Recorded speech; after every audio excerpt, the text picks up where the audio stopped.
घमंडी ससुराल की। रमा को शादी के बाद भी पढ़ाई लिखाई का बड़ा ही शौक था। वो टीचर बनना चाहती थी। रमा का ससुराल शहर के सबसे अमीर घरों में से एक था, पर साथ ही उसके ससुराल वालों को अपने बिजनेस और पैसों का बड़ा ही घमंड था। शादी के कुछ वक्त बाद रमा अपनी सास के पास अपनी नौकरी की बात करने जाती है। अरे रमा, तू यहाँ? क्या हुआ? सब ठीक तो है ना? जी मम्मी जी, सब ठीक है। मम्मी जी, आपसे कुछ बात करनी थी। अरे रमा, अब तू बात करने को भी पूछेगी क्या? बोल पगली, जो भी बोलना है। मम्मी जी, अब तो शादी को काफी समय भी हो गया है और घर में सभी काम के लिए नौकर लगे हैं। मैं सारा दिन घर पर बोर हो जाती हूँ मम्मी जी। मैं नौकरी करना चाहती हूँ। अरे, ये क्या बोल रही है तू?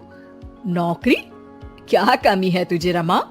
तुझे पता नहीं, हमारा बिजनेस शहर का सबसे बड़ा बिजनेस है और तू नौकरी की बात कर रही है?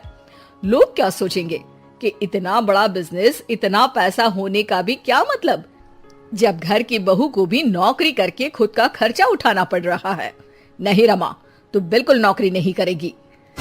पर माँ जी, मैं टीचर बनना चाहती हूँ। पागल हो गई है बहू? इतने बड़े बिजनेसमैन की पत्नी और बहू टीचर? देख रमा, तुझे पैसे चाहिए तो मैं तुझे देती हूँ, पर ये नौकरी की बात तू अपने दिमाग से निकाल दे।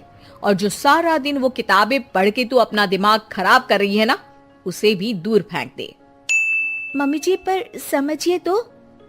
रमा देख, अगर तुझे यही बात करनी है तो चली जा यहाँ से, वरना मैं आज तुझे राहुल से बोल के तेरे मायके वापस भिजवा दूंगी, फिर वहीं गरीबों की जिंदगी में सड़ना। रमा छोटा दिल करके वहां से चुपचाप अपने कमरे में वापस चली जाती है। कुछ वक्त बाद रमा का पति राहुल कमरे में आता है। अरे रमा, क्या हुआ? इतना शांत क्यों हो आज? क्या हुआ? मैडम को शॉपिंग पे जाना है क्या? नहीं जी, बस यूं ही। अरे बोलो भी रमा, तुम्हारा यूं शांत रहना मुझे अच्छा नहीं लगता। रमा पति के सामने नौकरी करने की बात रखते हुए कहती है, सुनिए ना, मैं नौकरी करना चाहती हूँ। मम्मी जी से इस बारे में बात हुई थी, लेकिन उन्होंने साफ इनकार कर दिया, इसलिए मैं आपकी सहमति चाहती हूँ। राहुल रमा की बात सुनकर जोरों से हंस पड़ता है।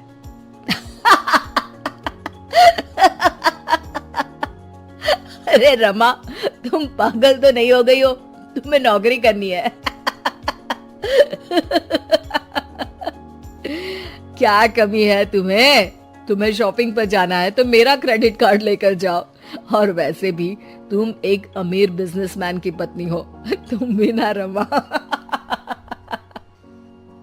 रमा राहुल के सामने नौकरी करने की जिद करती है। पर सुनिए तो, मैं नौकरी पैसों के लिए नहीं, अपने लिए करना चाहती हूँ। मेरा बचपन से टीचर बनने का सपना था, मैं उस सपने को पूरा करना चाहती हूँ। पागल हो चुकी हो तुम। बिल्कुल पागल। राहुल भी माँ की भाषा बोलता है और रमा के सपनों का मजाक उड़ाकर सो जाता है। रमा फिर से अपना दिल छोटा करके सो जाती है।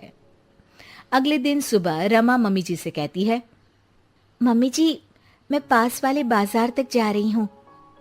ठीक है बहू, पर शाम को जल्दी लौट आना। जी मम्मी जी। रमा सामान लेने मार्केट जाती है। तभी उसे रास्ते में एक पोस्टर दिखता है जिस पर लिखा होता है, टीचर की जरूरत है। रमा उसे देख बहुत खुश हो जाती है और बिना सोचे वहां चली जाती है। अब सुनिए, मैंने बाहर आपका पोस्टर दिखा, टीचर की जरूरत है, तो इसीलिए मैं अंदर चली आई। अरे मैडम, आप तो कोई बड़े परिवार से लगती है। हमारा तो बस एक छोटा सा एनजीओ है जिसके लिए हमें एक टीचर की जरूरत है जो कम पैसों में इन बच्चों को पढ़ा सके। अरे नहीं नहीं, मुझे पैसों की जरूरत नहीं है, मैं बस इन बच्चों को पढ़ाकर टीचर बनना चाहती हूँ। अच्छा मैडम जी, अब कल सुबह से रोज आ जाइएगा। रमा वहां से चली जाती है।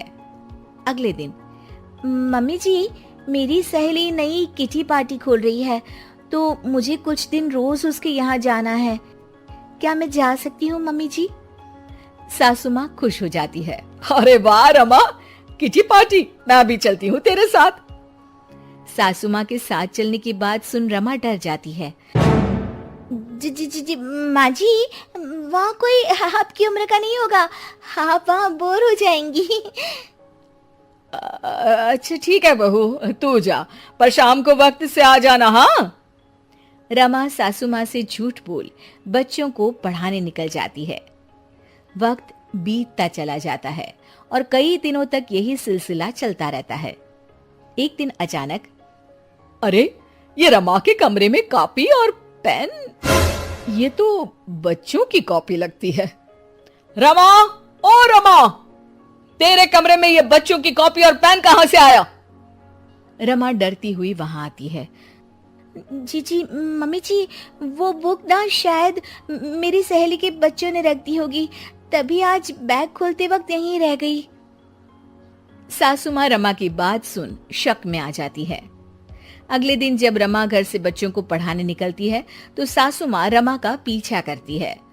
अचानक सासू माँ रमा को स्कूल में रंगे हाथों पकड़ लेती है। ओह माय गॉड, तो ये थी तेरी किटी पार्टी। मेरे तो करम ही फूट गए जो ऐसी बहू मिली। क्या मुंह दिखाएंगे हम दुनिया वालों को जब उनको ये बात पता चलेगी कि इतने बड़े बिजनेसमैन घर की बहू छुप के यहाँ नौकरी कर रही है।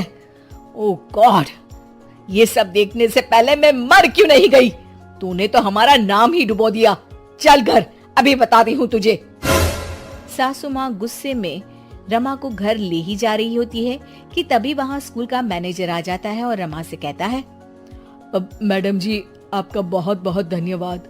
आज आपकी वजह से हमारे एनजीओ के बच्चों ने शहर में टॉप कर हमारे एनजीओ का नाम रोशन किया है।